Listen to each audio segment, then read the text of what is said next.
Says Ready Step Podcast and all the rest of it. Games, news.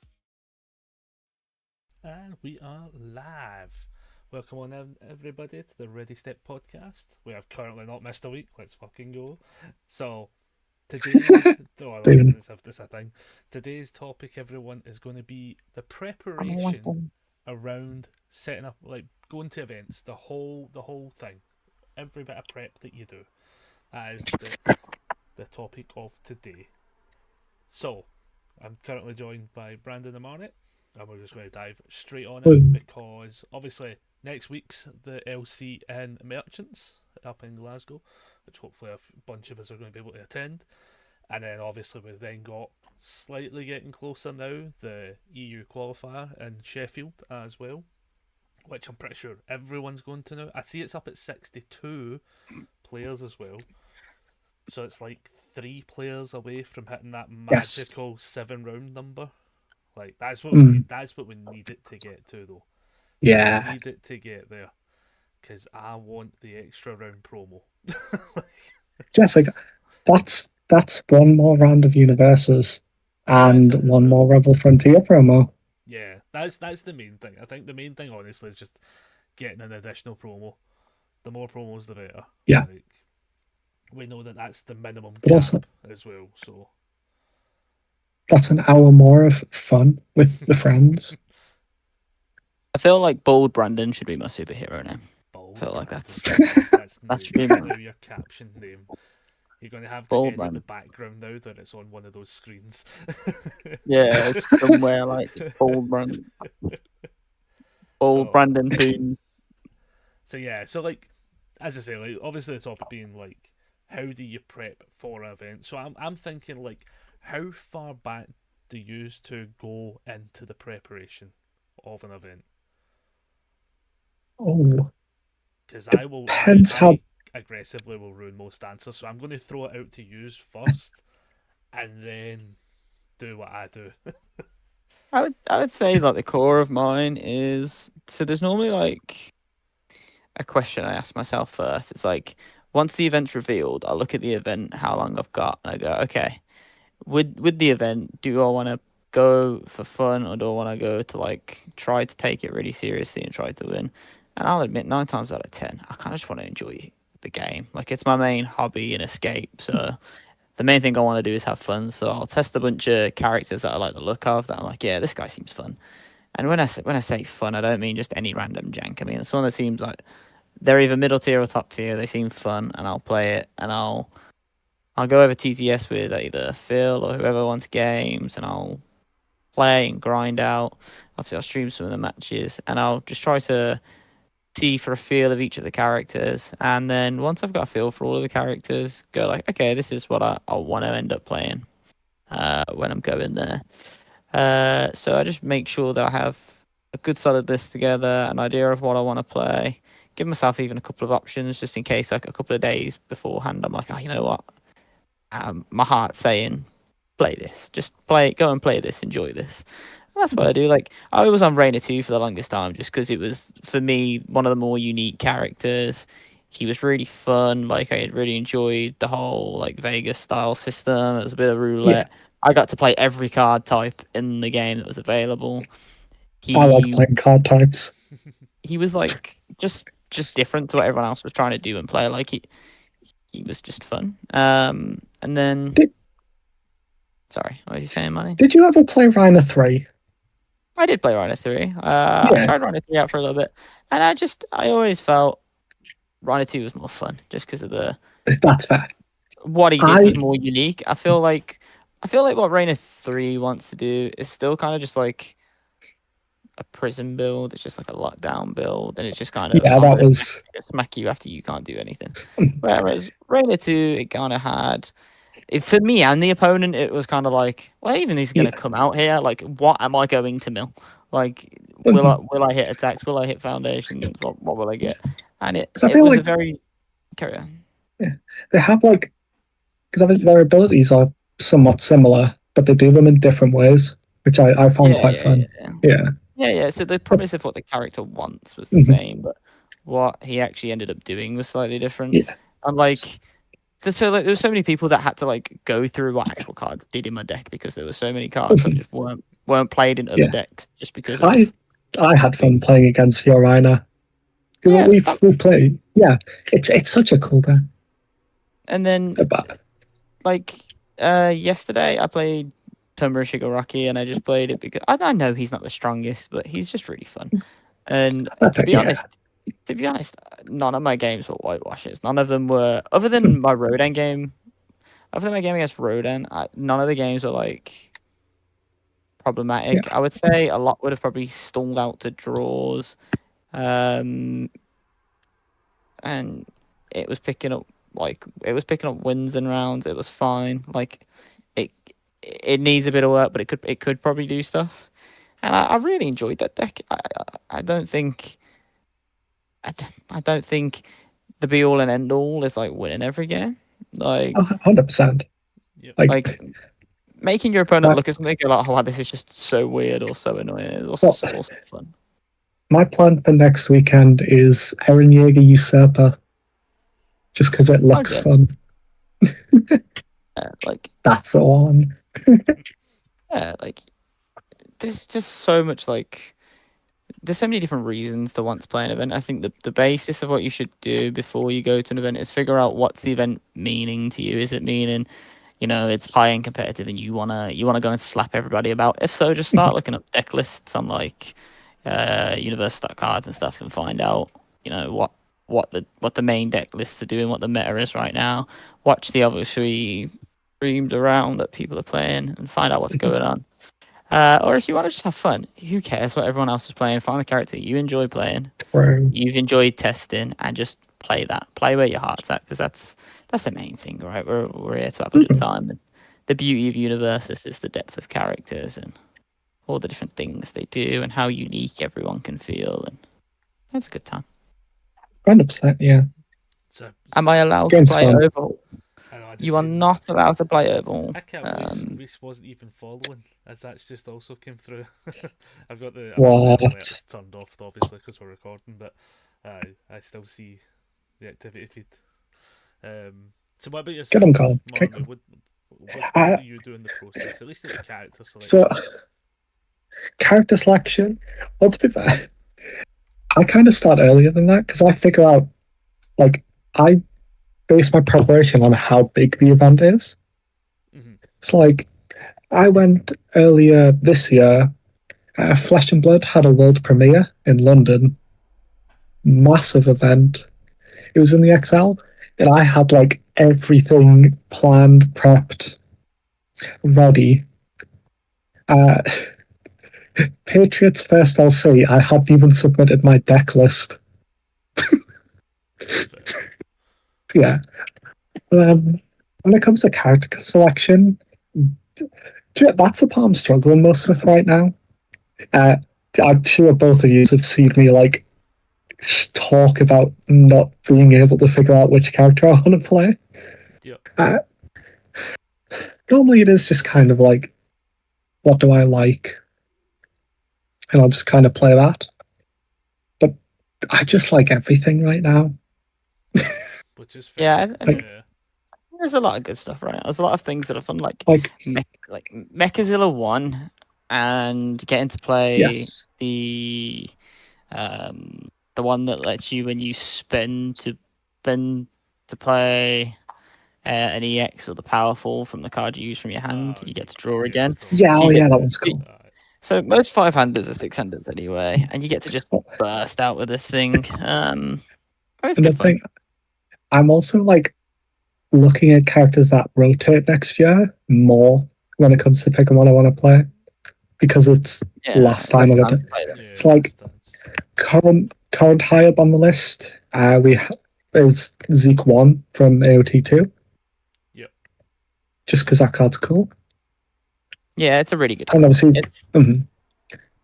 because I own Rock Barrages. So I've got like one of the more expensive parts of the deck. Yeah, so you've got at least access to starting that as an idea, which is fair enough. Yeah. Yeah. I think I've got. That's the other thing as well, isn't it? I suppose you've always got to think about what you have access how many to. cards. Yeah, Yeah.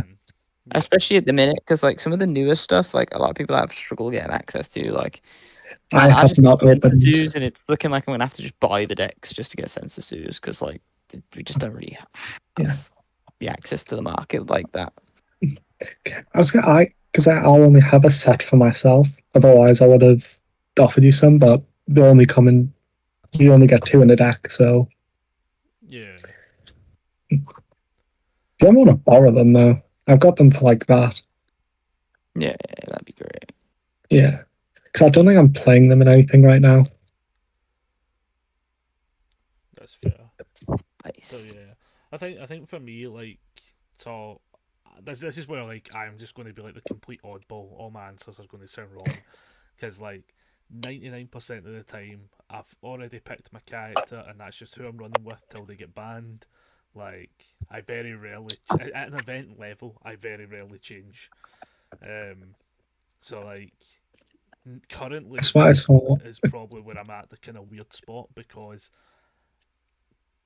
King of the Monsters Godzilla could still be my pick as just like what I run, but I've really not ran him since the Birmingham event, and even then that was just a Hail Mary of a pick, basically just to like I had something built, because that was a week and a half. So like I normally don't, on the prep side of things, have to really worry too much about characters. Usually I'm like, this is just who I'm playing, end of kind of thing. With the set of Godzilla coming out, I've kind of played most of them now.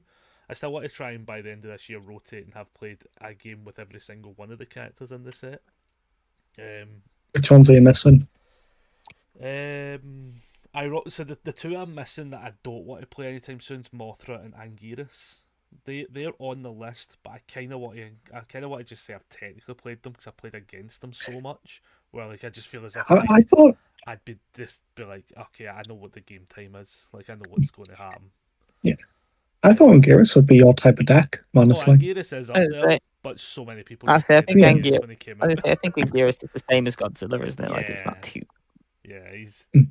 he's just another style of Zilla. Like he's actually a bit more akin to Armored All Might, I think, a wee bit actually, as Yeah. such. But no, we'd let locals play the daylights out of him. We've seen it at every LC. People were playing it. I was just like, I can't be asked playing it because I've seen it so much. Like, You know, funnily enough, I played 5 LCs in a row.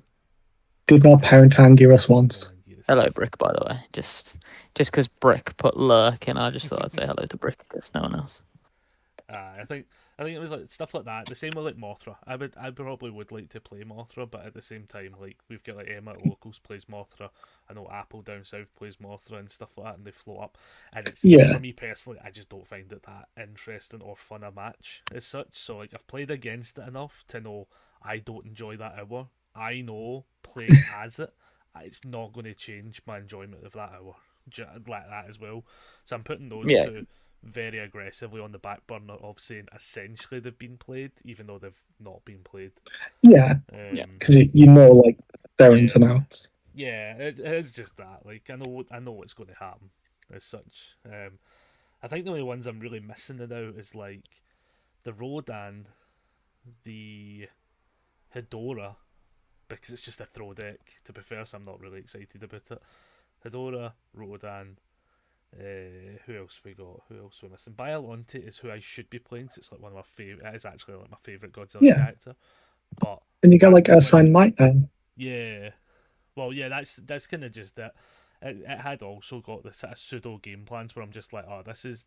I'll come back to this type of style, as such. Like I don't want to. I don't really want to play too many wall-based characters, as such. When you've got like Mothras and everything floating around, because at an event level for me, I feel as if that has the chance of pushing people away from playing for a bit. Like if I go to an Yeah. event and everyone's playing this game's going to take an hour, one person's probably winning 1-0. I do not want to contribute to that in the long term. Like, I've already said, for instance, and you can clip this all you want. If anyone is actually next week at the Merchants Guild LC playing Mothra, I am probably just going to scoop, to be quite honest, because I'm playing for fun rather than really hating. I'm just not in the the mood for events to now. Like, So if I have to play games. against it, I'm just going to be like, no, I'm just going to not play that. Like, Yeah. I'll go sit and have a drink somewhere. Yeah, I mean, the thing with these kind of decks is like, once you've played it enough times as well, it's kind of like I'm just gonna sit into the same game that I've played 8 or 9 times. Yeah. And I say it's why that's why I liked Reina so much. I say because even for the other person, you've probably not played anyone else playing it throughout the entire event. You're probably playing me, and that's it. And then, like, you're not even fun to play against. You're not gonna see Little Mister like in 99.9% of decks. You'll see it in Flock. Yeah, maybe. Like, other than every other, I mean, it's just an odd thing to see. And then looking at, like, I don't know, just some of the triggers of things that happen in Graves. Most of it, it's like the death ones that people know of, rather than the Chaos and Fire ones that I was going with. And obviously, I would say Fire is not exactly one of the most overused symbols right now. So there was a lot of Fire stuff that is just a bit offhand for people in general anyway. And it's like, if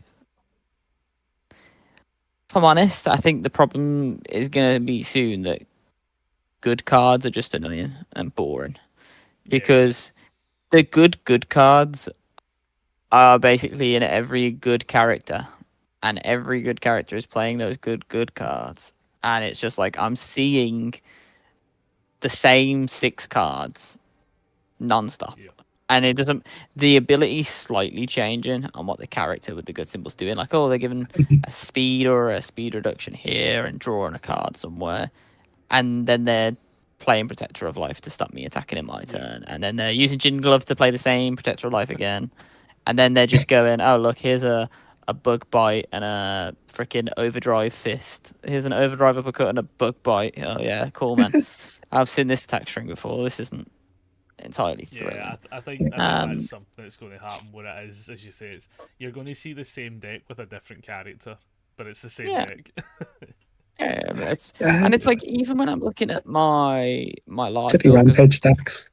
Things starting to feel like good. It's starting to feel like all the decks are just the same. But like, even my Lars deck, as much as I want to play Lars, and I'm having fun playing as Lars, it's like 90% of what's in the deck is the same as what the other characters with the good symbol are running, and it's like, it's like, it feels a bit like the reason I'm leaning away from this, even though this is probably my favorite of the decks, is I know at the event I'm probably just going to end up, even though I'm playing Lars and someone else is playing Eddie, or someone else is playing, I don't know, Alyssa or something, I'm just going to be playing a mirror match with a different character. Like, that's obviously that's not a true mirror match, but it basically is a mirror match because we're all running the same tools. Yeah, I mean, like, we're all looking to do the same thing. The premise is all still the same. Yeah, for sure. Yeah. Like, it's I think sadly though, that one might be the worst. Good might be the worst one for it as well, because it feels as if like it was a symbol that was just largely ignored for so long. Yeah. Where now it's getting cards, and it's like, I feel like the problem with those kind of symbols is the pool of cards is just not big enough to really be able to expand into it. Yeah. Because they had like a year straight where they got like no good cards, right? Yeah, they got like a challenge or something at one point. Like, yeah. It's a strange area, and I think it is a hard thing to balance, right? Especially when you've not printed anything in it for a while. You're gonna have to like put stuff in it that makes it slightly outbalanced again, and give, like we were talking before about the death symbol, basically having nothing after rotation, and like Chaos has kind of been put in the bin, and so is Death a little bit based on recent things that have happened, and they're just not as strong as symbols as they were 6 months ago. But like,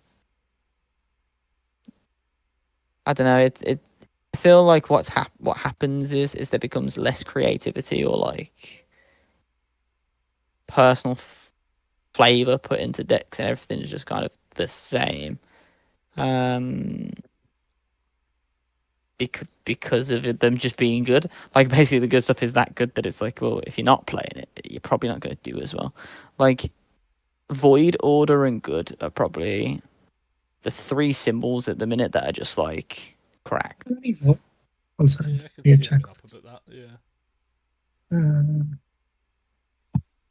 So like, aye, and I think that's, as you say, it's like it's a design issue at that point where it's like these things are now starting to become more prevalent and showing, because if you're running them, you've just got to run them. I mean, like, Yeah. it's like one of those scenarios where it's like, name a deck on symbol, right, that's not running Queen of the Monsters. Do you know what I mean? Like, you just Yeah, it has so much value. How Why would you can not? you not run it? Like, the moment you're on symbol 3, you're probably chucking it in because it's just too good a utility card. My Yeah. my Mikasa 4 list on air is running it. Yeah, It's not a weapon attack. yeah, and it doesn't. It's just that good. Yeah, Yeah. So it's wee things like that where it's just like, damn, because you want to play it because it's a cool card as well, but then you also know by playing it, like, you're kind of winging it up to the scenario where, this is eventually getting hit for definite. Like, Yeah. yeah, because it's going to just It's- be overrepresented at some point.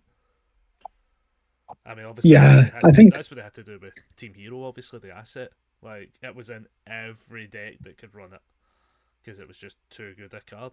And then all of a sudden, they're like, "Yeah, we have to like hit it now so that something happens."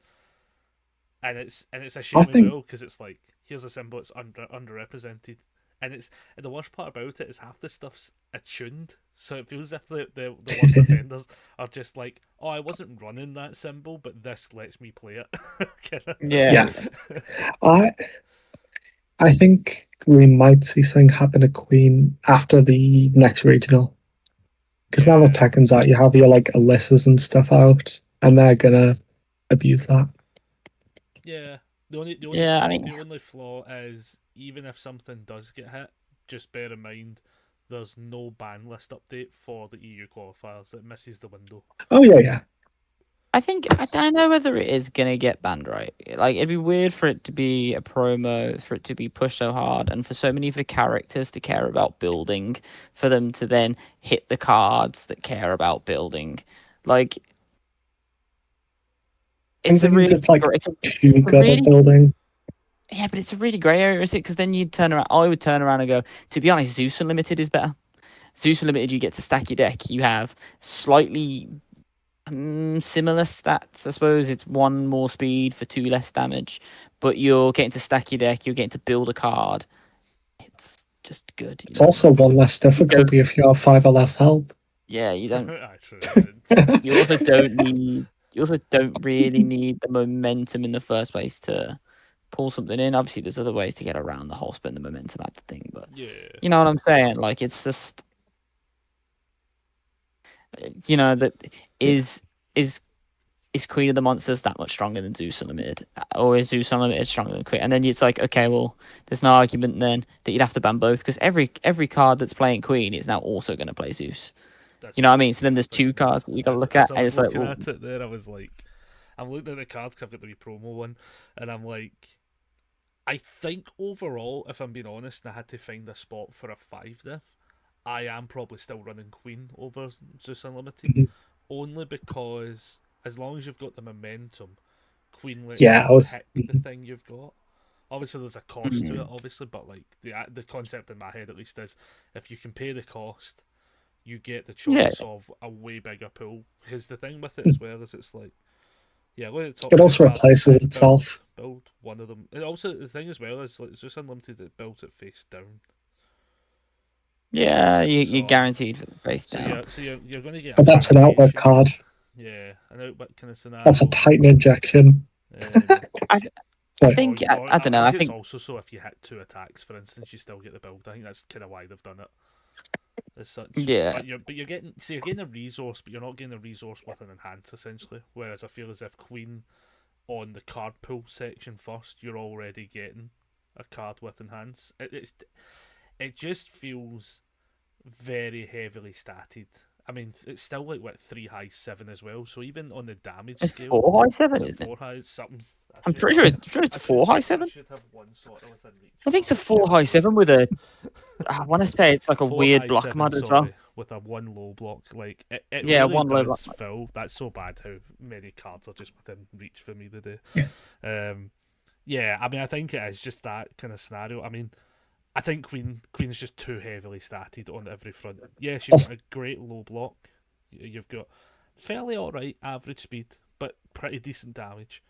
You've got the spend of momentum to put into the pool the card you want. Then you've got the option to then you also get the point of drawing from that as well.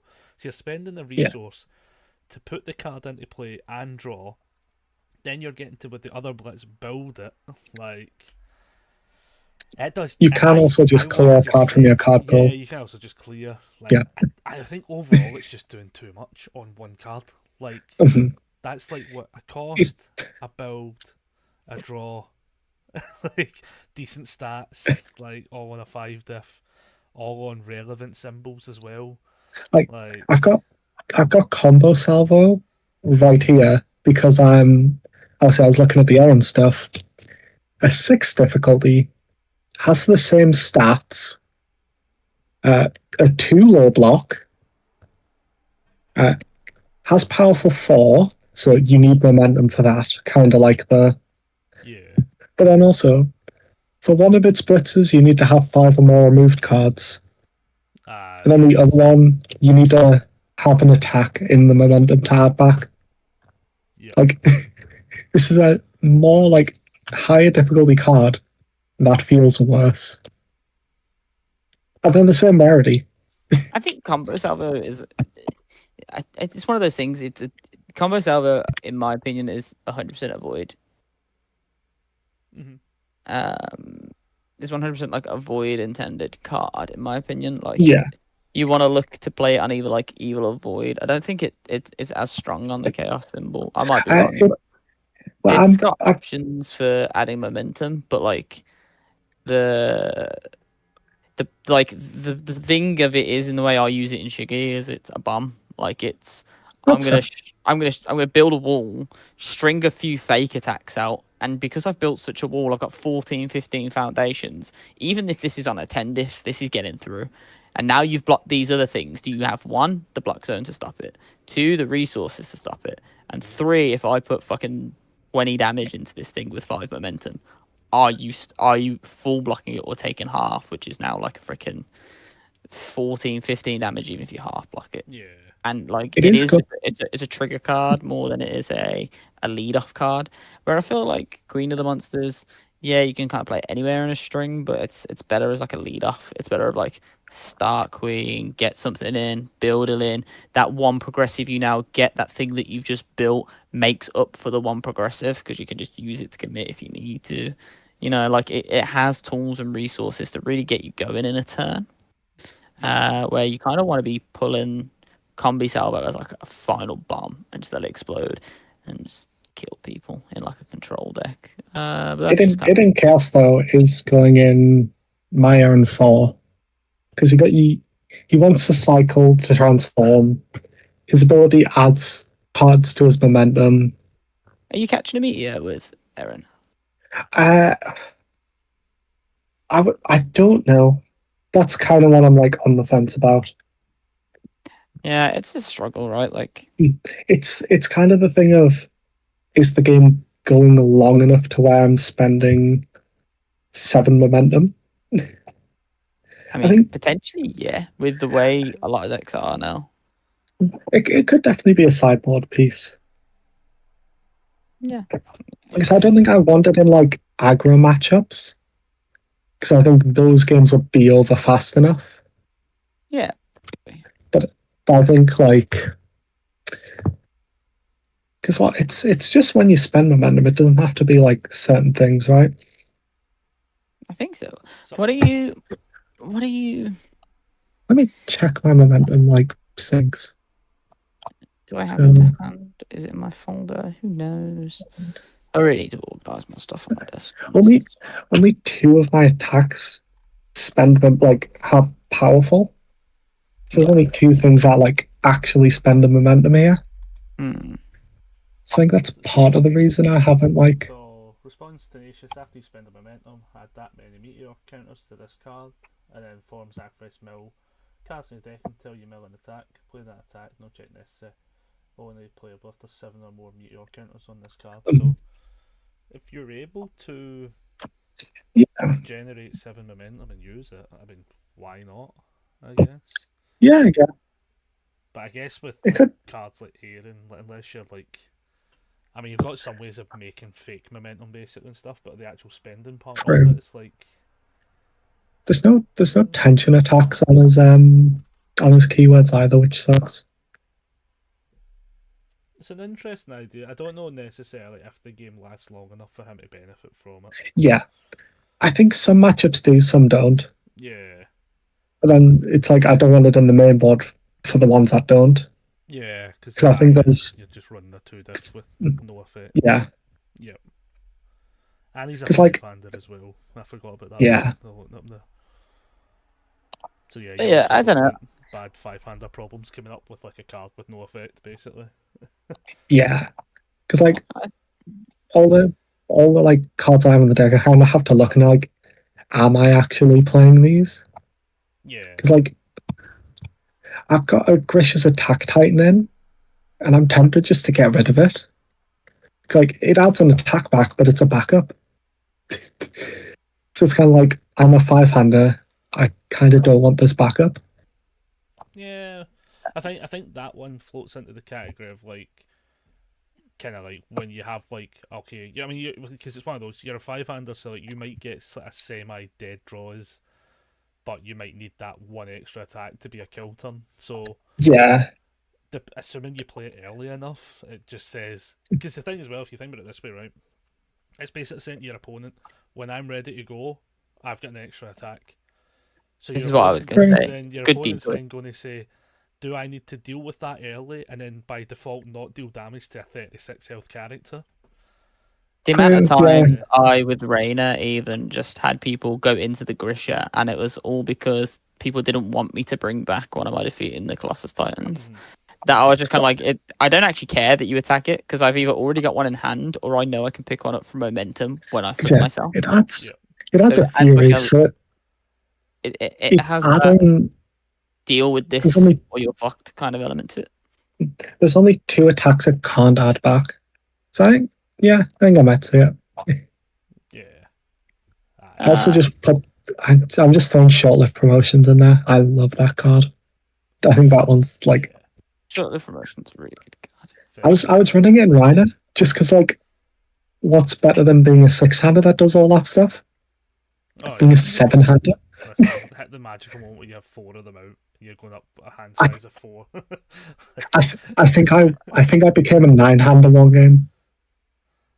I know with Zilla, I think at most I think I've only ever hit like 3 in the one go. As such, I've never hit the full trifecta of all 4.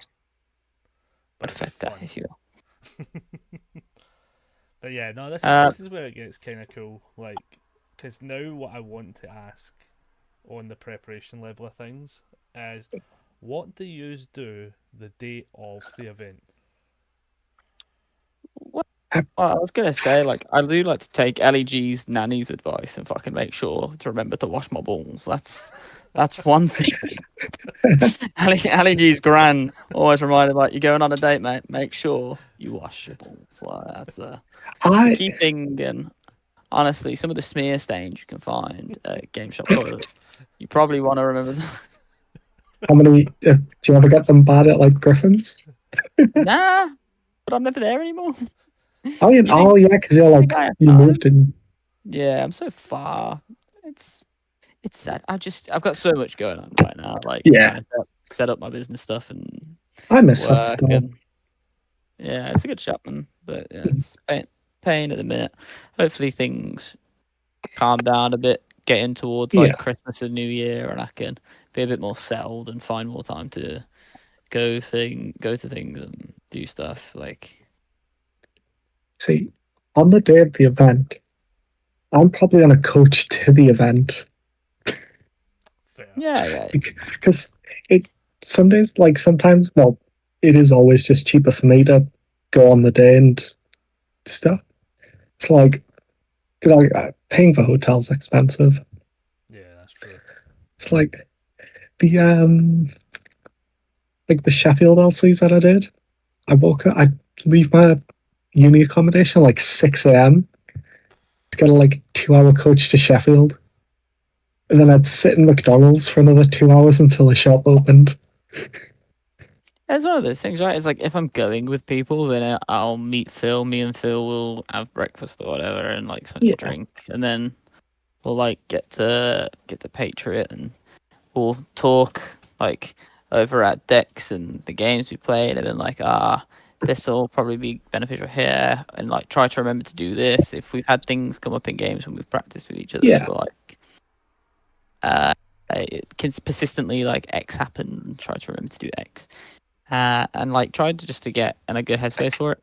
And the main thing, as I say, for me, I just try to make sure I remember, not to be stressed out about the whole thing. And it's I'm there for fun. Do you know what I mean? Some people get really stressed by the whole idea that it's a competitive event, and it's I suppose it is what you go for. If you're going because you really want to do well, then that pressure is going to seep in more. But if you just remember that, primarily this is your hobby, the thing you enjoy doing. You're there for fun. If you get slapped 7 ways of Slim City, just make sure that you're not crying about it. Yeah, I can admit sometimes I did kind of get in my own head about events, and sometimes I do just need to remind myself, you like this thing because it's fun. Yep. Have fun. Yeah. That's that thing as well, right? Is the only other thing is I know some people kind of get in their head the premise of what do people think about me as the person they're playing against, and for me, it's just I want us both to have as much fun as possible. Yeah, and I would say sometimes when I'll win, I feel worse than if I lose, because sometimes if I win, I know the other person's probably taking it harder than I would if I'd have lost. If I lose, I kind of just go, could have done this, and this, and I'll just maybe after 10 seconds be yeah, it's fine. I had fun still. The game was fun still, and I'll think about things that I enjoyed about the person's deck. Where some people kind of beat themselves up about it, and think less of I do that themselves sometimes. or whatever. It's I I think that. I get after the game ends, I kind of immediately go into thinking through what I should have done differently, immediately after. Yeah. So I kind of just have to hit myself with if game was different, game would be different kind of thing, and just shut up. I like to just even if I make a misplay or whatever, I'm you know what? If I'm bad at the game, am I still having fun at the game? If I'm good at the game, am I still having fun at the game? Because fundamentally, it comes down to enjoying what you're using. As people now, we have to work so much and do so much just to freaking live. That the time when it's your downtime, your fun time, you're around your friends, you're doing your hobby. Why ruin it? Make sure you're there to have fun first and foremost, and you don't want to ruin it for anyone else either. And that's obviously, it's as long as you enjoy the event, winning an event's a byproduct. Which is almost a weird way of saying it as such, but some games you get big rewards for winning. As much as I love this game, winning isn't as important, I don't think.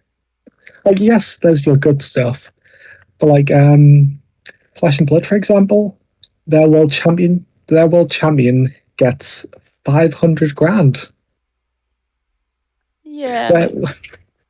So I you kind of get what I mean of there's less kind of, yes, winning's good, but if you want to be really winning, you kind of have more avenues to chase. It's almost it's a strange. I was gonna say it's a strange thing to say, because I think actually the pricing's good in this. I think One Piece, I'm not arguing. No, I'm not saying you're saying it bad, but what I'm saying is I think One Piece, Riftbound, Universes probably do some of the best like pricing for what the value in Tau is. Yeah. With Flesh and Blood, it's a bit of an outlier, and there's a reason I don't actually. I've tried the game, and there's a reason I don't actually play it, and it's because of what the premise of the game represents. Like what Flesh and Blood. Flesh and Blood, if it's not, and people are probably gonna hate me for it. It's not a player's game.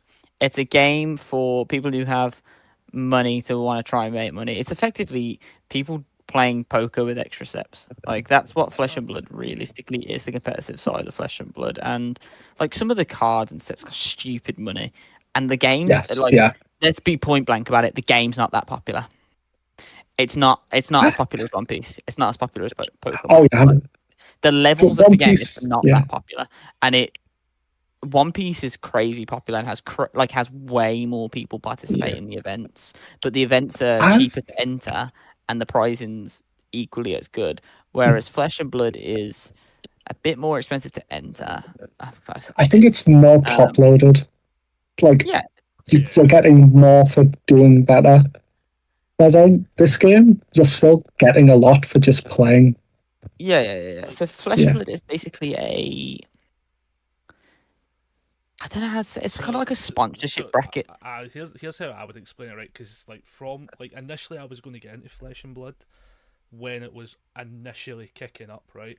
But the way it seemed to go, I don't know if you all remember like Alpha Investments, but like Rudy and shit like that, and it was like it was essentially an investor's game. It wasn't supposed to be played; it was supposed to be sold. As such, that's what it is. It feels as if ultimately that's always sort of kind of kept it in this background as much as they've made it more for players now. That's what I mean. Like it's a sponsorship game. Like it's kind of a. I only really got into it last year. I wasn't around for a lot, like the start of the game. The start. So it's just kind of what. They had a really. They made a lot of money, but they very much I mean, it was like the definition of like a crypto, like not scam, but like a crypto kind of like deal basically when it first started, and then it's like an NFT kind of thing. Yeah, like it was really strange. It feels as if like the way they've had that going and then kept it going is such now that it's more of like a players at the front as well. It does kind of feel as if they probably have a lot of like back end money they can chuck at it still, and they've still got that kind of stuff happening. Because 500,000 for winning a world event. I mean, how many players are they actually getting to the world event, for instance? I don't know. I don't know how many qualify. I don't think it's that many. I think it's like 140 players get to that point. I'm might sure just be from like. Because you can like burn PTIs to just get in. Right. Okay. I should. But what's their kind of like? Because I don't know personally. I've not kept enough of it up to date with Flesh and Blood. But like, what is their kind of like? I don't really tend to hear too much about like the big regional events and stuff like that. So we had one in Hamburg. Like day 2 just finished today. That was about 490 something players. Right. Okay. So like within reason. This isn't the bash them either. I just really don't know, to be honest. So we're not really hitting like 1K players and stuff like that all the time. Yeah. Right. Okay. Because then that's the kind of things that make me kind of go right here. How can we justify the bracket of cost and stuff like that if you've got like events that are not hitting 1,000? I mean, I'm looking at it, and other than that 400-man Hamburg event, most of it ranges between 50 and 150 for the big events. So it's almost on like the level of universities then, really. Yeah, it's not crazy, but it's bigger. I don't think none of like the bigger events I've seen have had like less than 100. From like games like Las Vegas had nearly 700 players. Yeah, and that was as well. That was attached to a Pro Tour, which is a bigger event. So it's like the people who didn't do well in that then went to that. I have like a backup. So yeah. So Pro Tour weekends, they run like 3 events. So you have the Pro Tour, Yeah. the calling, and then the showdown. Yeah, so basically you're never truly eliminated from the weekend, basically. Yeah. Right, okay, that's which I mean, but even then, if that's only like, I mean, this I guess I'm fucking sassy as fuck when I say this. Even then, it's like it's only really hitting like 700 odd players. Still feels That's fair, yeah. Still does feel a bit low. In Yeah, matches.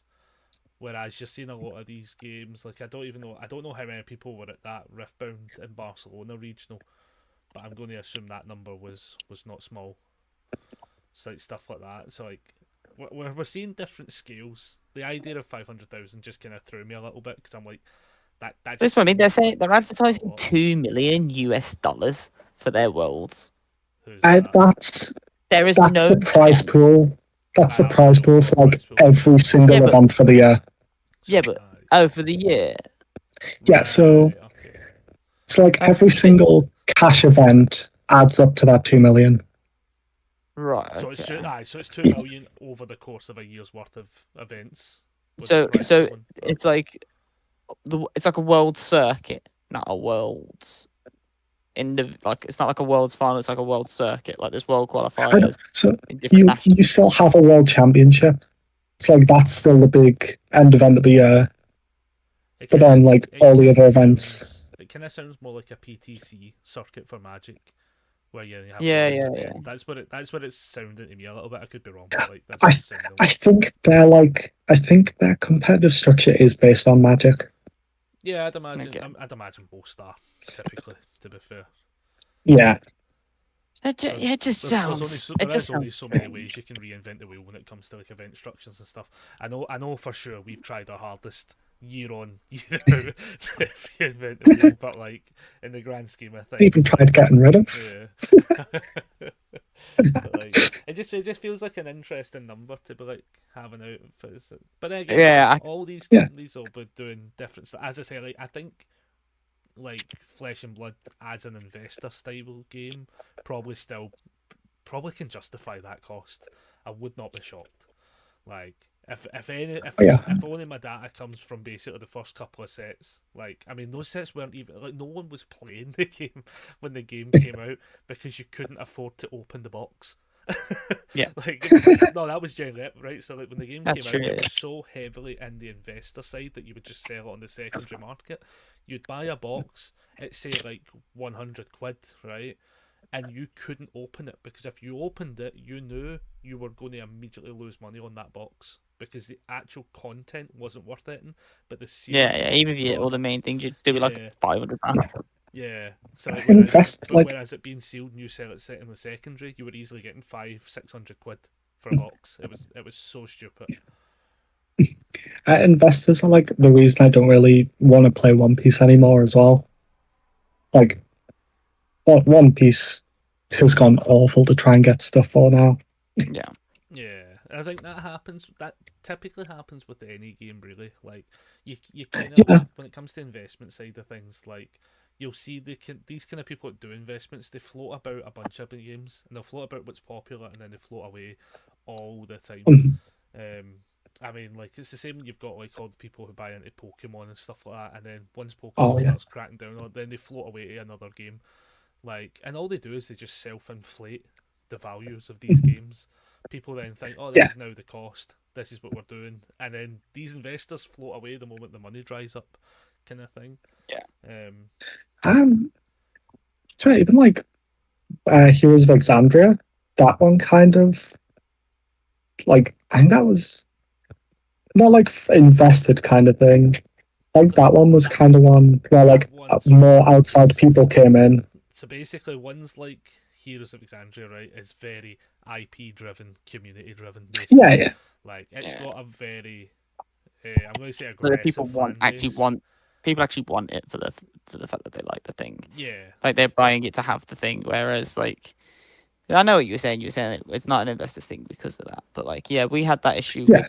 with those boxes because people didn't want to open them. They wanted to keep sealed boxes and stuff. Yeah, that was yeah.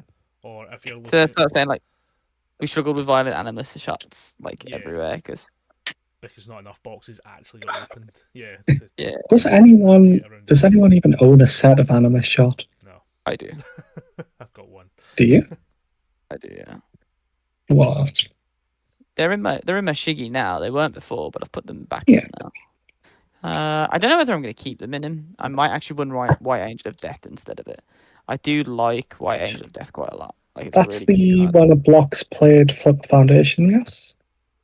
Yeah, and then seal it. Yeah. Yeah, see. But it That card's cool. it basically And adds if to you my, have powerless health, -1 difficulty. yes. It's going to be because we're always at that. It's going to be the worst part is, right, no one's going to rate that, and no one should rate that, right? But I can guarantee it's going to end up being like the randomest thing that wins a regional or something like that as well. like somebody goes to 5 health and now this card's playable with their committed board state and stuff like that, and it's going to be so stupid. They're funny, but it's so stupid. What about you, Cal? What do you do for your So morning my of the prep has changed over the years due to heart conditions. My original prep, mostly because half the time events were at Sheffield, was go to the Birdhouse Cafe, order 2 mimosas with my breakfast, and we're ready to go. Because you can't be drunk at the event, but you can be slightly tipsy walking to it. No, I don't. That's a terrible advice. But no, the 2 mimosas always happened. It was every time. Every time. I got cautioned once as well for it because they knew I would always drink before an event. I would never had 2, right? It wasn't like I was going like fucking blackout or crap like that. Like, I actually would just have my 2 mimosas because my whole thing was whenever I go to events, right, 99% of the time it's via annual leave, so I'm on holiday, right? So I'm having my holiday, right? That's my thing. And you can't drink half the time after the event because you never really know how long they're going to last as such. And then depending on if you end up doing well and have to play the day 2 part, it's a bit of a catch-22 system. So I would always do that. The actual overall prep now, for instance, is just finding the willpower to get to the event. Like, this year, obviously, a little bit harder to find the willpower as such. Not really having too many events to go to is an issue. But like, if I take just like last year's, for instance, like, where was all the regionals for last year? I feel like there was the Glasgow, the Spain one, and was it Chelmsford? Chelmsford? Yeah. It was just the 3, wasn't it? So like for like Chelmsford, for instance, that one required us all flying down. So like that one was very much a make sure the prep level for that, for instance, was very much have all the stuff in a bag ready to go, and make sure you've not forgot anything kind of thing because you're away kind of thing. Same for Spain, bit more evident on the passport part of that. Like Glasgow. If I wasn't unwell at the time of the Glasgow one really was just get on a bus. Like that one was the casual one. That one was like I will walk down the road close as possible to this starting. Like the most ever I've had like a lie-in for an event ever was that Glasgow one, and like I needed it though because I was unwell. But like otherwise, if I was still well, I probably would have slept just as long as I did and caught the very last bus possible to get in on time, like 100%.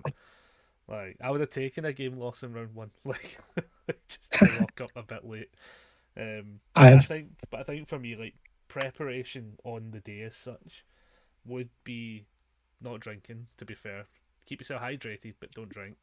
But what you really should be doing is making sure you have, like, a good meal in you going into the event. Yeah. Because, at least for me, and I don't know if this is like this for everyone, I always find that, like, when you get to the midpoint of the event is when the nerves are the worst, especially if you're doing well in the first few rounds. Yeah. So like when you get to that lunch break, sometimes having the food at that point, like maybe have something small, but like having like a meal, the way I see some people going, I'm gonna have an actual lunch. I'm like, I couldn't do that. My stomach could not handle the stress for the next like 4 rounds after that lunch. Where I'm like, but the first couple like rounds in the morning kind of set you up for roughly how your day's going to go. Mine's is always maybe win the first 2 rounds and then I'll bomb out for the remainder kind of thing. So like after that lunch break, I'm kind of alright. Like maybe the plan for those people that have the big lunches, if your opponent can't breathe, he can't play. So have a massive lunch, fart and stink out the room. And then whoever's sitting across from you just got to deal with the smell. You know what I mean? That's on them. I always like water and can't read their cards because they're like, oh. I like always bring snacks with me, just so even if I can't get like a proper meal in, I've at least got some kind of like. I'll always get like sweets and stuff, which isn't the best, but it's sugar. Yeah, I was going to say. So it's kind of as long as you're not diabetic, something sugary is always good. Yes. It wakes me up a bit. Well, yeah, that's the main thing as well. And I think like the sort of hydration level. I think like when you play these games, people forget like the level of stress. Even if you're playing just entirely for fun, the level of stress adds up so fast that you dehydrate yourself at an ungodly rate, and nobody clocks it. So like the people who tend to do the best, right, are either just complete whizzes at the game or genuinely are hydrating well enough that they're not making mental mistakes later in the rounds. I'll always walk. Carry on. I like always walk away, sometimes with headaches. Just kind of forget that I was supposed to be drinking. I mean, it's a lot of mental load, even if you just like Yeah. figuring out what's going on within the game, even if it's not the stress of it, the mental load of what's going on in the game. I've seen me using your brain actively for over an hour, but like for me, I say that like even though I mostly play because I want to have fun and everything, I say like even if I'm winning, like the mental stress of like I feel a bit bad. Like if someone's having a terrible time, like I hate like sitting over from someone and someone's just because I have games myself where I'm just checking threes for fun. So when I see someone else doing it, I'm like, this is just terrible. I'm like, I know this person isn't having fun in this game, and I'm just like, I'm sorry, man. Like I just become stressful for me. I remember using your Megasa list, and then like a bit later, you were playing the deck. And you were like, I think you had like only checked threes, and then I think you locked up. The only two check in the deck, and then I just checked threes after that, and I was like, because you like looked over to me and like you asked me how the deck worked. I was like, it was so like no, I think what I actually said was, Monica, you just tell me how I don't check a three. How do I? Yeah, it's like, how do you check fives in this? This isn't like, you know what I do? Yeah. Mikasa one's another cool deck. Yeah, that Mikasa one like had like a resurgence at one point where things could just work there again. She's Airfire, right? Airfire. I want to say she's Airfire, Air Order, and then Air Death. Air Life. Air Life's the second one. I say it's one of them. She gets a grand total of 0 attacking attacks. Oh, can I have that one as well? Yeah, why not? Wonderful. Yeah. Because that's another deck I actually want to play. The only one I might keep though, because I might run it, is the Skip. Oh yeah, Ryu's cool. Ryu, maybe the only one I keep. But yeah, so like you'll be fine. So like basically like obviously the hydrations and all that sort of stuff is a big thing. Obviously keeping yourself in a good spot as well is highly important at these events, especially knowing that the vast majority that you'll go to tend to be long events. Like okay, there is the occasional ones that'll be like short kind of events kind of thing. You're like, okay, you can get in and out in a day. Most of them end up being 2-day kind of sort of ordeals when it comes to the bigger scale things. So it's like having prep for day one trickles into being good day two, basically. Even if you didn't make top cuts or whatever, there's always side events and stuff like that as well. So there's like there's still reasons to go the following day. But like, the main part of it was like just seeing what people's sort of things are, what they come up with and stuff for prep level and stuff like that. Because as I say, mine's is bad. I'm the worst example. As I say, almost never have to pick a character because I only play one. Have a drink and go to the event as late as possible day, like on the day. I think another thing that I always find helps me during events is take something not card related with me. Okay. Just so like I have something like in between rounds to where I'm not thinking about cards still. Fair. So I think it kind of helps kind of get your like brain in check for the next round. Yeah. I mean, I watch the football all the time. Yeah. It's- Like even if it is just going on TikTok for a few minutes, Yeah, I was thinking it that, helps. like, Mhm. I was thinking, do I bring something else specific? But then I probably don't. I probably just jump on my phone. Yeah. Yeah. I must. I don't read I enough. think we like when we go down with the daubers and stuff like that, and we have like the bigger shared accommodation stuff. What we used to do as such was we would have like board games and stuff we'd bring down with us. So there was always something to do after it. Or one of the times we did I want to say it was a Tekken tournament, but now I'm starting to think about it. I don't think it was Tekken. It might have been Street Fighter. Might be Tekken It Ball. was aye. Well, we did do an actual fighting game tournament, like on one of the regionals, and I've totally blanked to which fighting game it was. I want to say it was Tekken, but now that I'm thinking about it, I'm like, ah, shit, I don't even remember what I played. I think I was in and out immediately. I remember one time I like secondary school had a Super Smash Bros. Tournament. And I was like, oh, I'm bored, I'll go along. And it was like random characters only, winner stays on. Nice. I never left. Rams. I somehow just like, I think 3 rounds in a row, I got my random character was someone I'd played. So it's just kind of like, oh, I got lucky. Nah, it's the RNG gods looking at you. Yeah. Weirdly, my thing was going to be about secondary school as well. I mean, maybe what we should do is like communally come to the agreement, because they have the Tanai and stuff at Patriot, that what we should do, like secondary school, is the wake up, shake up when we get to the freaking event. All of us before registration, we've all got to like do the locomotion or something. You know what I mean? Like, Cool, should we we'll all do some like Pilates and stretches? yoga. Yeah. Like everyone hydrated, everyone ready, everyone stretched. Good. Now go shuffle your decks and give Murray a deck list, because we're going to start soon. Yes, sorry, my bad. To be fair, yeah, that would not be. That would actually be pretty funny if we could get that to be done. Yeah. Yeah. But actually, be Everyone's also good got- as well. Everyone's got to show up like dressed up. We've all got to be in a cosplay. Let's see how many people come as Godzillas and tails are flying about. We've all got to like do the wake I'd up, come shake as up. And then we've I'd all come as got to 024. carry on. I'd show up as 024 Aaron, but I don't have the body. Like, Well, take a look at this card right now. Exercises before the events. That's the point. Crazy. That's what the stretching's for. What you do is you dehydrate to the point where your 6-pack is showing.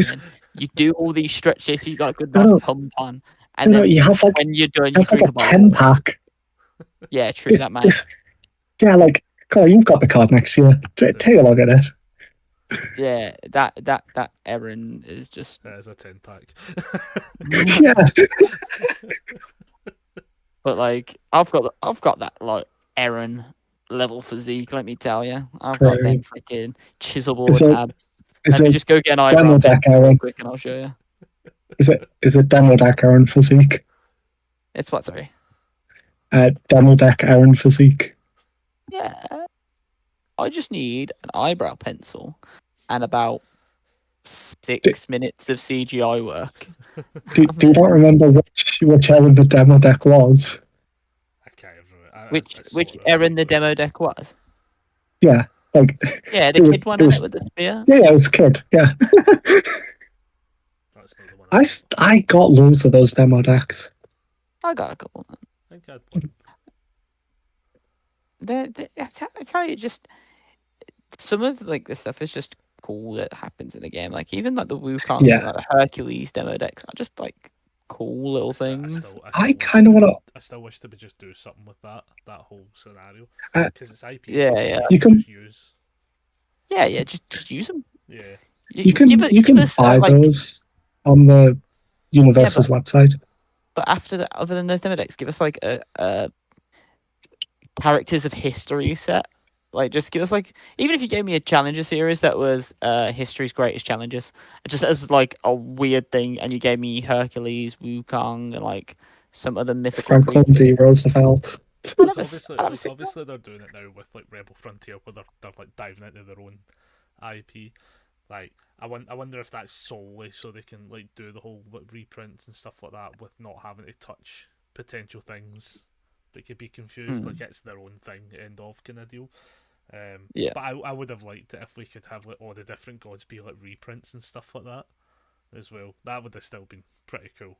Then again, we don't know what the lore is for Rebel Frontier enough. But the thing yet, is, so the thing is, like these gods and stuff, like they wouldn't like even if you didn't really have to do them as reprints, you could give them their own, I say like their own little challenger pocket, and Yeah. like Wukong, you could have like staff tokens or something, and just like have him as his. I think it would mostly come down to the idea of, so obviously you can use it because it's all free IP kind of scenario sort of stuff, but I think there's probably a lot of red tape to try and like figure out. Plus, also pushing it as a product somebody wants to buy as well. So like a kind of catch-22, especially in our kind of game because it's multi IP based. Like I think it would have been really good as a kind of like reprints and things they could have done on that front.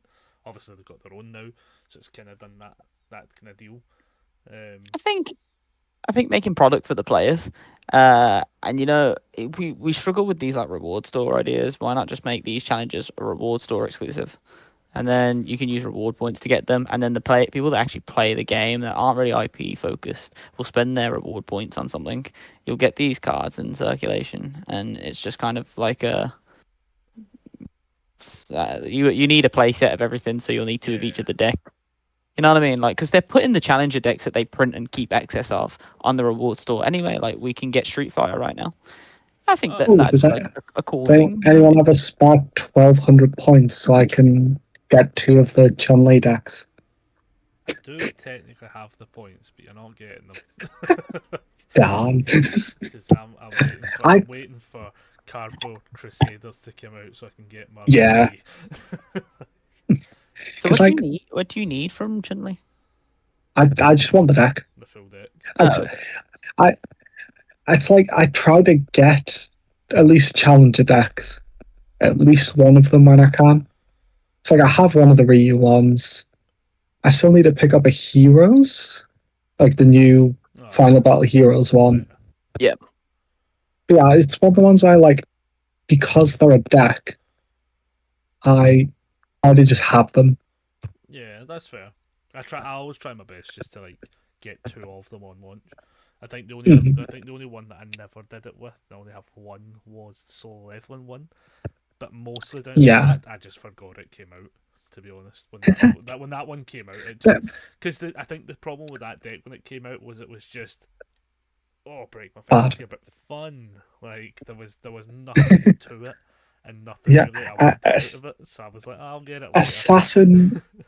Assassin Sung Jingwei was not the best. I found so many people bought that deck. Like, so many non-players bought that deck. Yeah. Like, when I did events and I was selling them, I was selling cases, like, it was fucking nothing. Like, that's one of the biggest and, like, the best selling points of this game, is just that in itself. The IP will always bring somebody in who will always buy the product.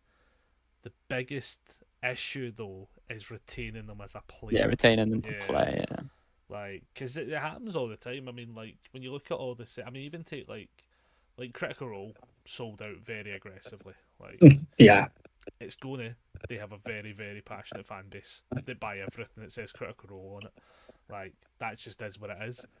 That does come with the problem, sadly. Of then you go, well, how do the players get the cards? Like, that becomes like the next issue, but then it's like a side issue, I guess. Because at the forefront, all they care about is here's the print run. Does it sell out? That's the only number that really matters. Like, yeah, it is what it is, sadly. But you know, that's the world we live in. I wish there was a way where we could get multiple print runs, which would be really nice. Because things like, for instance, Yu Yu Hakusho, I still to this day think it had a lower print run than the other sets did. As such, apparently it sold out way too fast, way too fast. And like, look how long people were going with like, oh, do you own Walk the Dog? And people just had to say no. Can you get it online to market? So many people just had to say no, like, because it wasn't on sale for the longest of times. Now it's kind of pulled itself back to not being the most ban-worthy card, but it's still a problem. Yeah. It's just so many other cards have stood in front of it that kind of shield it now. But try getting a playset of them. Like, I mean, they had to reprint it. I don't think technically it's at hand. I can see it, but they had to like reprint it in a Borderlands thing that went tits up, sadly. But I think that was supposed to be like, I do believe that was supposed to be 4 copies of. I think there was an Yeah. printing as such, where like they were like, oh, actually, this doesn't have 4 of everything, and that was the issue. Like, because that looked as if it was going to be the response to like, hey, do you not have Walk the Dogs? Here you go, kind of thing. Yeah. But then obviously I went tits up. But I think that was supposed to be the fix. I think things like this, Sorry. like this as well. I think they need to kind of somehow figure out a way to make these more like reward store things, Yeah. rather than like cash grabs.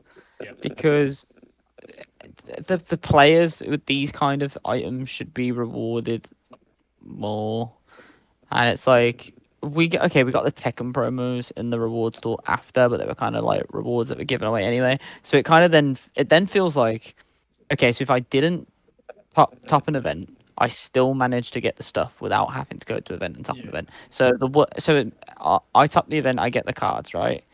I have the 4 cards, and I'm like, okay, so I've earned these. I did well. I worked hard to get these because I really wanted these Tekken promos. And then 3 months later, I would have just been able to get them on the reward store anyway. So why did I put all that effort in? Why did I bother going to the event? Like, technically, I paid for these cards when other people haven't because I had to pay an entry fee for the event. Yeah. Like, it just doesn't correlate It's well. Like, I get the idea of people being able to have access to these unique characters without them being like gate locked behind. You had to do well at the event, but it either needs to be like longer, or it needs to be like the rewards store needs to just be what they were anyway, and then what I won at that event was different. Do you know what I mean? Like, yeah. I think I think the best way they should do it in general is it should always just be completely unique. Like, yeah. if something was at an event, if it's on what I would say is if it's on a prize wall, I would say that it should always be given out to events. So even if it goes to lower level events after a certain period, it's just an event locked thing. And then just have a version of it as I think the Rebel Frontier scenario hopefully fixes a big chunk of things. Like, in the past with Jasco, we had a thing called Capcom Platinum, which was essentially just a big reprint set, was what it was. It was, most of the cards had been errated, to be fair, but the vast majority of it was basically just errated cards. Here's the most recent printing in a new shiny box, basically. I think Rebel Frontier has a really good window of doing that, with here's all the errated cards in this set, along with here's a bunch of just staples in one box, and then just have that box as something that they can always maybe chuck into the line of being reprinted as such. Like, find a space if they can, chuck it in, get it reprinted, then you've got like a year, 2 year, and then maybe you can chuck it in again with maybe like stuff that's rotated comes out for stuff that's now been errated and stuff. Like, it's a little bit of a ball ache for them to figure out, probably, because obviously you've really, when it comes to printing stuff with these factories and stuff, you've got to be so far ahead. But I think the game's far enough down the line where we roughly know what needs reprinted, kind of thing, like, and what's not available on the market level that they could easily fix. And then at the end of the day, you are just basically saying, here's a product that's going to look a little bit different, but it's just a reprint set, and people are going to buy it because they're going to want either the set in general just so they can master set it, or they're going to be like, well, I couldn't obtain X cards because I couldn't get any packs for it, and I couldn't find them on the singles market at a reasonable price, I'll also say, because I also don't think a lot of the prices are great when it's mostly just, sadly, there's no one else to go to get it, so you're kind of like beholden to the price that's available. Yeah. Yeah, so I just think like competition rewards should always just have like, so like the current they don't have the participation and the top cut reward on the current cards for this local championship, and I think it should be on there. And then the reward store one just doesn't have it on. And even if you put like just like promo somewhere, like even in the little text at the bottom right corner, or just have it like playing art, whatever, it's then still kind of like what they did. I think the best one was the is it Burning Retribution, the Levi Ackerman one. Yes, the 5 difficulty 2/6. Something like that. And it's like it's something. Oh, I mean, show me Two- try. 2/5. What was the promo for? It was local champs. I probably have it. Also, you want to know what else Capcom Platinum had? Shiny cards. Splash Woman. No, it's true. We don't talk about Splash Woman. Yeah. Every day I read her card, and every day it's like, what was the thought? What was the? It's like Driven Is it- by Retribution or something like that. Is what the card's called. Oh, I know what Yes, you're talking The 3 difficulty foundation Yeah. response after you take damage, remove the card out of whatever foundation in a card. Yeah, and they're like all slightly different colours of foiling and stuff like that. Oh, That- yes. Aye, 'cause they did And, that like, with the way critical the- ones as well. I know Yeah, what and the you're way the talking critical- about. So that's how the reward one should be, and then the reward store one is just the same thing, but like a generic Yeah. alt art. Just so at least what I've earned is still unique to me earning that card. Yeah, I think that's a good way of doing it. Like, because I think they still sort of were doing it. Because obviously with these ones, like this says, I mean the same image, but like one says top 8, one says top 4, stuff like that. I think that's still probably the way to do it as well. Like, just as long as it's got an Yeah. external mark. Yeah. Like I want to feel like what I earn, and it's like, okay, I traded my top 32 Hunter's Ally, Hunter's Arrow, whatever the hell it's called. Just because I was like, I'm not running the card. Someone else wants it, sure. Fair. You just take it, so you've got it, and I want this other thing anyway, and then we're both happy. Like what me and you did with our trade with Deception Daggers. I wanted to play them in a deck. You Yeah. weren't playing them, and it's more. I'm like you. I would rather someone that's heart set on playing a deck Yeah. gets the card Yeah. than me just sitting on it so I have it for the sake of having it if I ever want to Yeah. use it. Because that just feels bad for me. Yeah, Um, and for me it was always like well, if I really, really need it down the line, I'll just pay the money and get it. Like, if I'll I just go need get it back, yeah. drastically. Yeah, but at that point in time, I was 100% in the boat of never going to play it. Shouldn't have though. About 2 Yeah. months later, I needed it, but that's not the point. I mean, I can't remember what deck it was, and I was like, "Oh, this would be brilliant in this scenario." Yeah, I mean, it's like it's really good. Well, I say it's really good. I've put it in my Cervantes retro deck now, because I just like the idea of the only thing I play in your turn is the Deception Dagger, Yeah. and you either deal with the Deception Dagger within your turn, Mhm. and so basically I could still play my reversals in your turn if I want to, Yeah. and it kind of puts that false premise of I do block. Like the whole point of the Cervantes deck is I've built it so it asks you the question of, okay, how good are you at blocking? And if you're not good at picking your timing or sequencing out, you'll just lose. So it's just good fun. Like it's One day really I'll good. have And then that.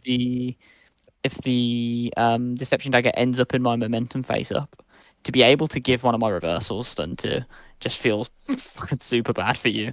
Like, not only am I now making you block in your turn, I'm taking away 2 of your resources in your turn straight away, and you've got to deal with this attack, and it's probably just going to break your turn completely. So it's just a fun card to have in that retro Very deck. fair. Very fair. Right. So I think we, for the most part, have ran through most of the preparation Yeah. side of things. I did say to the guys Oh. today I kind of need to keep this one on a bit of a time scale for once, as such. Just quick with the way quick that fire I've after the event. Go for Go it. pub. What's that? After event, go pub. Yay! Someone say the pub. It's not, but it's always. Yeah, that's the after the event. Yeah. I think, well, to be fair, we can add that for definite, actually, right? Because when it comes to the prep side of things, like, the aftercare, we'll call it, right, of after an event as such is also super important, because not even just the idea of going to the pub, but actually doing the social element after an event. Yeah. Because let's be honest, you get very little time to actually chat to people during the event as such. You might be able to get talking to people in passing, or you finished a round early and stuff like that, but there's never a consistency to it.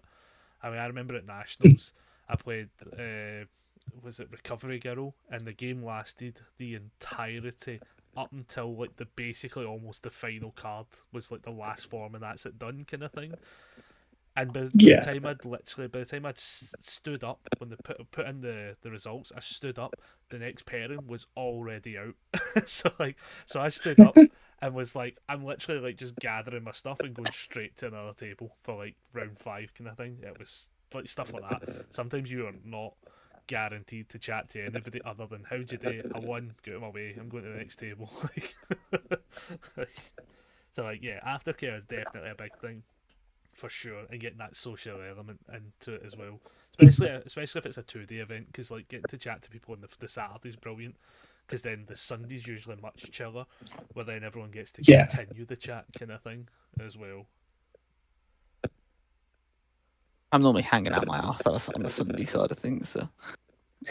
Murray in chat says, how to prepare for an event, DM Mike or Murray. That's also very true. I mean, Oh no, I might have to ask him for about it. I was gonna say like,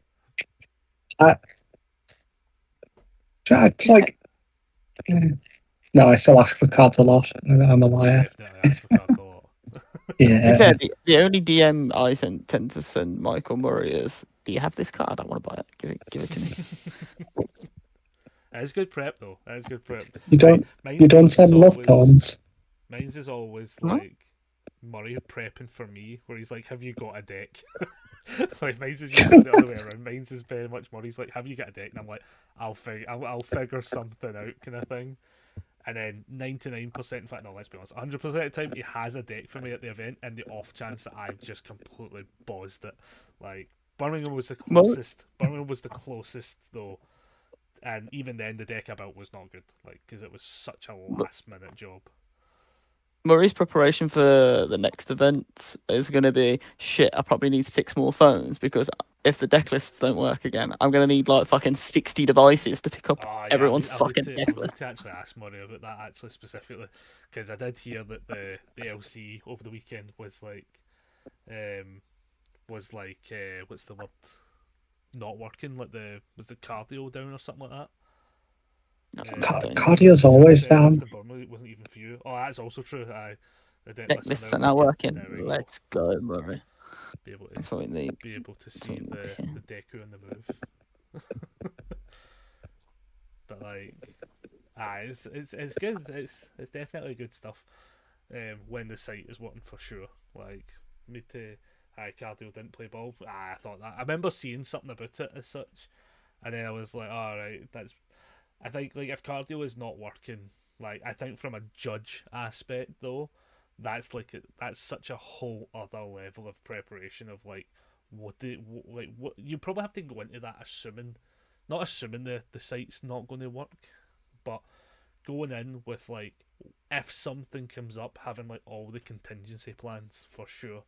Like I don't think people like give judges and TOs enough prep for like sort of props for that when it happens, because. Oh, that would be DM'd you the Deku deck. Oh, thank fuck. I don't play Deku. It'll probably end up being what I play, to be fair, on Saturday if I can build it. No. Really likely. It's probably. I mean, to be fair, right? It's probably close to like what I was roughly building or half built for it still. Yeah. It doesn't look far off. Well, a couple of wee things, obviously, but nothing. Yeah. Nice. Yeah, that's getting looked at for probably tomorrow. But yeah, I think at this point now we should start to wrap up, everyone. Right, we'd love to hang around. Yeah. We're just getting in, going to bed. No worries, Murray. We're literally about to wrap up as well, to be fair. So you've timed that perfectly. But good to see you got home nice and safe as well. 'Cause I literally forgot, like, Murray would be travelling back up the day. Totally blanked. I didn't. Oh, I've been checking in on Murray all day. I'll have you know. No, I don't know why. Right in my head, I forgot that it was a 2-day event for the LC in Sheffield. So in my head, like, I honestly just thought Murray was going to be at the Dominion Locals the day. I totally blanked it being a 2-day. I got super lucky that I came back yesterday on the evening, because if I wouldn't have, today my like trains fucking here were fucked. What was But they're all cancelled. They're all cancelled. I just been fucked. I've just been Jeez, stuck. that's also something to prep for. Prep for travel not going right. Like, I literally like hit the jackpot on the chances of like things going wrong perfectly as I counteractively. Yeah. Like I was like, I'll come back here, no problem. And then in the morning I woke up, I was like, right, am I going back? Fuck, am I going back? Everything's cancelled. That's fair. Oh yeah, super lucked out. So yeah, so that's everything for this week. What I will say for next week, obviously next week on Sunday is the LC Merchants Guild. As far as I'm aware, most of us are going to attempt to play in it, or are playing in it, like me for instance. But I know I'm working with Marnie to get Marnie up. Yeah. And I don't know what's happening with Greg and like Reese and stuff like that. I think they're planning to come up. I know yourself, Brandon's planning to come up. Obviously, in that scenario, I will figure out. We'll figure out during the week what we're going to do for next week's podcast, because it would be on the Saturday, which is fine, kind of thing. But again, that's going to be everyone's going to be up in Scotland kind of scenario. Live recording from the show. It could potentially happen, but I mean, we'll need to like figure out what's going to happen. I'll talk to everybody during the week about it. We maybe even do it a little bit earlier in the week as well, potentially. It'd more likely be a live recording of me from the shower. It's more likely to see than the show. Yeah, well, when are we getting that? Right now. Wow. If you subscribe to our members only channel, see all of the content. And it's not just my head that's bald.